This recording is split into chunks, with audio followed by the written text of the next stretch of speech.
It seems like Earl Sweatshirt's been around forever at this point, but it's hard to forget just how young he is. I think he's still around 25. He's the same age as someone like Lil Uzi. He starkly contrasts what his contemporary rappers are doing, not just in his approach to songwriting and song structure, but his whole demeanor and public persona as well. Despite this, he has maintained a very, very strong core and dedicated following, a cult-like following for the best part of a decade now. Since the very start of his career, he's always displayed an immaculate talent for folding in numerous rhyme schemes in on each other and creating a listening experience that sounds like you're sitting listening to a genuine piece of classic poetry. What initially drew me in was how he offset this ridiculous talent with some bizarre, violent lyrics, especially in older songs like Ass Milk and Couch. His triumphant return on the song Oldie after his year-long exile to Samoa was a classic moment in his career for all fans of Earl. This extended verse didn't really have a clear narrative or concept to it, but it was just his rapping prowess alone that impressed the majority of his fans. Before Doris dropped in 2013, I think it was in late 2012, he dropped a feature on a song which I felt was one of his most pivotal up to that point.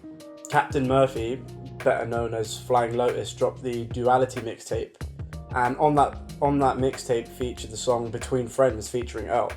I feel this is the point where Earl started to combine his extremely unique and raw rapping ability with more relatable and down-to-earth concepts. His seeming deep disillusionment with the rest of society is what captured my attention on this particular song, and I feel this is a theme that's run throughout the rest of his career. On Between Friends, Earl raps, "Off a couple sake shots, watching pop grow in short shorts and some soggy crots. Shoddy lot of black faces trading body shots for all of the belongings in your pocket." In this, I feel he seamlessly combines the mundane with the ridiculous. Instead of being bored watching paint dry, he's bored watching pop grow. He also mentions black on black violence in this verse, and the way he portrays it, it seems like it's just another everyday occurrence for him. I think it's sentiments like this that lead some people who analyze Earl's music to view him as some sort of nihilist, but I wouldn't make such a claim. I've never met the dude. So 2013 saw the release of his debut album Doris, and I feel one of the most famous songs on that, Chum. The first verse said so much in such a short space of time. On the first verse of Chum, Earl raps, "It's probably been 12 years since my father left me fatherless, and I just used to say I hate him in dishonest jest, when honestly I miss this nigga like when I was 6, and every time I got the chance to say it, I would swallow it." Now, the first thing to mention is when you hear this song in retrospect and you have the information that Earl's father's passed away recently, it becomes all the more tragic. What this verse does for me as well is it recontextualizes a lot of Earl's older, over-the-top and violent material. I feel those songs and those lyrics are him swallowing his emotions, as he says. This song and this entire album, to be honest, captures just how out of place Earl feels. And I don't feel this is just a way of trying to be contrarian for the sake of it. I feel it's Earl genuinely without a sense of belonging. Again, this theme comes up again on Chum. He says, "Searching for a big brother, Tyler was that." I think he also says, "Too black for the white kids, too white for the blacks." That second bar is an aspect of perceived blackness, which Earl and Tyler both commented on quite a large number of times in their career. And what that is the perceived homogeny of what it means to be black and American. You have to like certain types of music, can't listen to certain types of music. I think it's so important for people like Earl, who clearly appeal to those who feel like they don't have a sense of belonging as well, to tell them, listen, you don't have to listen to this type of music. You can do whatever you like. You can still be part of this black community.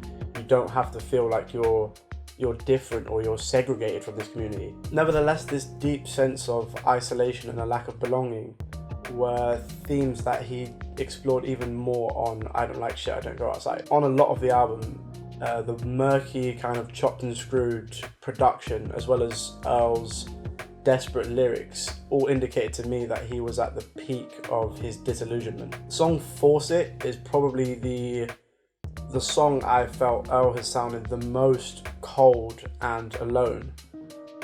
He talks about his fractured relationship with his mother, and it becomes even deeper when you realize that the concept of this song stemmed from a real life argument or series of arguments he had with his mother when he was 16, I believe. On the hook of Force It, he says, "I don't know who has to call home lately. I hope my phone break, let it ring." His sense of belonging is non-existent at this point. He's essentially a walking, talking stray dog who just happens to be profoundly poetic. He follows this series of bars by saying, "When I run, don't chase me." He is that stray dog who's been treated so badly that when you try and offer him help and sympathy, he will bite you back. Now, in the interim between this album and his next album, Some Rap Songs, I feel this is where he was at his most reclusive, at least when it comes to his public persona and his musical output as well. I think the most significant musical contribution he made in this interim was his verse on Danny Brown's Really Though. Some Rap Songs packs so much into its 25-minute runtime, and it exists as a lot of things at the same time. It's easily Earl's most experimental album. It's also extremely nostalgic, and it has Earl at times sounding like a truly seasoned rap veteran. I can't even really call this album a jazz rap album. It's so much more than that. Earl's lyrics are perhaps their most abstract they've ever been, but to me they feel and they stand tall as his most powerful and relatable. And I think this is why I gravitate towards this album so much and why I identify it as my favourite Earl album so far. Of course, as soon as Some Rap Songs dropped, the inevitable comparisons to Mad Villainy started to come out. I think this was because of the relative abstract nature of some of the lyrics, the short song structure, and the unconventional sampling as well.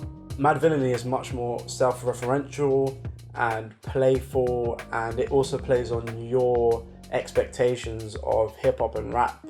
Not to say that this makes for a worse album. Mad Villainy is one of the greatest hip-hop albums ever made, but Some Rap Songs is much more emotionally charged and raw, and I think this is why for some people they might see Some Rap Songs as slightly more accessible. On the first song, Shattered Dreams, I found myself almost relieved to hear that Earl, or at least it sounded like Earl, was finally coming out of this dark place he'd been in for so long. On Shattered Dreams, he says, "Why ain't nobody tell me I was sinking? Ain't nobody tell me I could leave?" I think Earl is self-aware enough to recognize that he was part of this vicious cycle.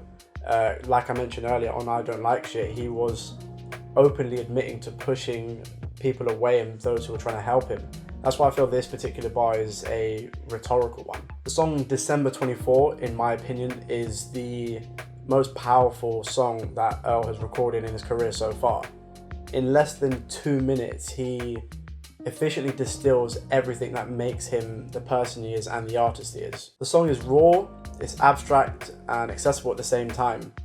It's desperate, but it ends with a glimmer of hope and some light at the end of the tunnel for Earl. When I listen to December 24, it always makes me think of the film Moonlight, not because of its content, but because of what director Barry Jenkins said about Moonlight. He described it as taking the art house to the hood, and I feel that December 24 is the musical equivalent of this. He manages to mesh his deep, distinct voice, his internal rhyme schemes, and his expert use of assonance to create something that does sound genuinely poetic. And he uses all of these tools to describe something that's so simple, his environment. He talks about drug deals gone wrong, he talks about his issues with drug and alcohol abuse as well. And at the end of the song, there comes the glimmer of hope where he says, "It took me some passages to get grown, they've been calling me savage from the get-go." His experiences have made him the person and the artist he is today.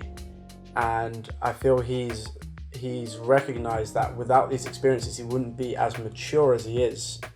And this is for better or for worse. The fully instrumental closer song, Riot, is a perfect way to end this album. It sounds like a victory lap, and it feels genuinely deserved because of all the hardships that Earl's been through not just on this album, but throughout his career in general. To me, Riot sounds like the ending to an old 1970s buddy cop action film.